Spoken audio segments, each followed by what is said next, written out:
에 달려 있을 거예요.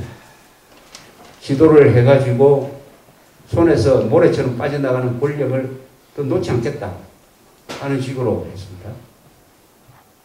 자, 그리고 이 김정은의 세습, 3대 세습 시도가 본격화가 됐는데 이게 성공할 거냐 안 할 거냐 하는 것은 북한 사회의 변화와 맞물려서 생각을 해야 될 것입니다. 시장이 있습니다. 시장이 있으면 뭐가 생기느냐? 여론이 형성이 됩니다. 시장에서 장사해서 먹고 사는 사람들 70, 80%. 이 사람들 사이에서는 정보가 교환이 됩니다. 외부 세계에 대해서 많이 알게 돼요. 그렇게 해야 장사를 제대로 할 수가 있어요. 사람들이 똑똑해집니다. 그리고 외부 상황에 대해서 정보를 아니까 내부와 비교를 하게 됩니다. 비판의식이 생기게 됩니다. 시장이 사회 권력이라고 하면 사회 권력이 시장 세력한테 넘어가면은 그 위에 얹혀있는 정치 권력을 또한 바꿀 수가 있습니다. 이런 근본적 변화된 상황에서 또 김정일이가 몸이 약화된 상황에서 무리하게 세습을 하려고 할 때 어떤 부작용이 앞으로 북한에서 일어날 것이냐 하는 것이 큰 의문부호죠. 그 다음 여기에 한국이 뭘 할 것이냐, 한국이 어떤 식으로 작용을 할 것이냐. 딱 3대 세습 반대 운동을 해야죠. 3대 세습 반대 운동을 누가 하느냐. 남한에 5천만 한민족이 북한의 시장 세력하고 같이 손을 잡고 해야죠. 그래서 김정은이가 정권을 못 잡게 되는 상황을 만드는 것, 이게 바로 통일로 가는 길이고, 이것은 가능하다고 생각합니다. 남한 사람들만 결심하면은 가능하다. 왜냐? 북한에 시장이 있기 때문에. 남북한에 김정은 반대 공동정서를 만들 수 있다.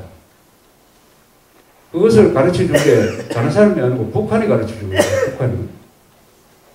북한이 우리의 약점은 이거다. 우리의 약점은 이거다라고 남한한테 알려주고 있습니다. 북한이 우리 체제의 약점은, 우리 체제의 급소는 바로 이거다. 지난 30일 날 2년 만에 처음으로 남북 군사회담을 해요. 군사회담. 거기서 북한에서 나온 이무선 대자란 친구가 이렇게 이야기를 했습니다. 남한에서 요새 보수 반동 세력이 우리한테 풍선을 계속 집중적으로 보내는데, 풍선을 계속 집중적으로 보낸다. 그래서 우리도 그 풍선 보내는 위치를 정확하게 알아서 타격할 준비가 다 되어 있다. 이렇게 공갈을 쳤어요.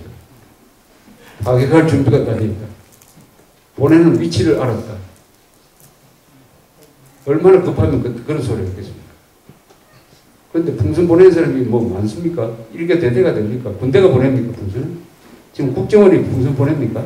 안 보냅니다. 누가 보내느냐? 여기 계신 분들이 풍선 보내는 거 아닙니까? 여기 계신 분들이 지원하는 이민복씨, 국민행동본부, 요 한 5명쯤 되는 분들이 보내는 풍선을 가지고 군사회담을 해가지고 마치 뒤에서, 아마 그렇게 생각하는가 봐요. 뒤에서 군대하고 국정원이 돈 다 대주가지고 우리를 이렇게 괴롭힌다고 이렇게 비명을 질렀어요. 비명을. 그러면서 풍선을 어디서 보내는지 아니까 그걸 타격하겠다고 공갈을 놨습니다.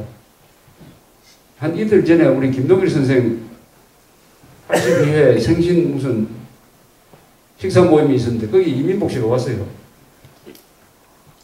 백령도에서 열심히 보내고 왔답니다. 그래 북한에서 이렇게 공갈 치는데 어떻게 생각하느냐 하니까 이민복 씨 이야기가, 나는 백령도에서 보냈다가 강화도에서 보냈다가 과천에서 보냈다가 왔다 갔다 하는데 나를 때리려면 서울을 폭격하면 모를까. 나를 어떻게 때리느냐. 그러니까 북한은 북한식으로 남한을 보는 거예요. 또 남한은 남한식으로 북한을 보는 면이 있어요. 군사회담 하는 거 보면 이렇게 이명박 정부를 압박하면 이명박 정부가 풍선을 보내지 않도록 해줄 것이다. 이렇게 생각을 하고 있는 것 같아요. 그러니까 이 민주주의 사회에서 민간인들이 자율적으로 하는 게 얼마나 무섭다는 걸 모르는 거예요. 그것은 국가가 통제할 수 없는 개인의 기본권을 가지고 하는 것 아닙니까? 풍선은. 또 이민국 씨는 김대중 정권, 노무현 정권 하에서도 풍선을 보낸 사람이에요. 그런데 북한이 보내지 말라고 한다고 이명박 정부가 자제하라고 해서 그 사람이 안 보내겠습니까? 바로 우리가 풍선을 보내면은 무너지겠구나. 이제는 풍선 보내는 방법을 좀 바꿔야 되겠다. 그래서 오늘 드린 테이프 있죠, 테이프. 김정일 육성 테이프. 그걸 앞으로 보낼 겁니다, 북한으로. 그걸 또 들으면 북한 사람들이 망치로 머리를 맞은 것처럼 멍해집니다.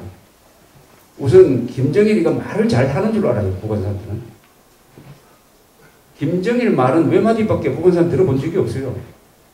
김정일의 우상화가 가능했던 것은 신비주의 때문이었습니다. 신비주의. 북한 사람들은 김정일의 아들이 누군지, 김정일의 여자 관계가 누군지 그걸 전혀 모릅니다. 목소리도 인민군에게 영광이 있어라 하는 요 한마디밖에 들은 적이 없어요.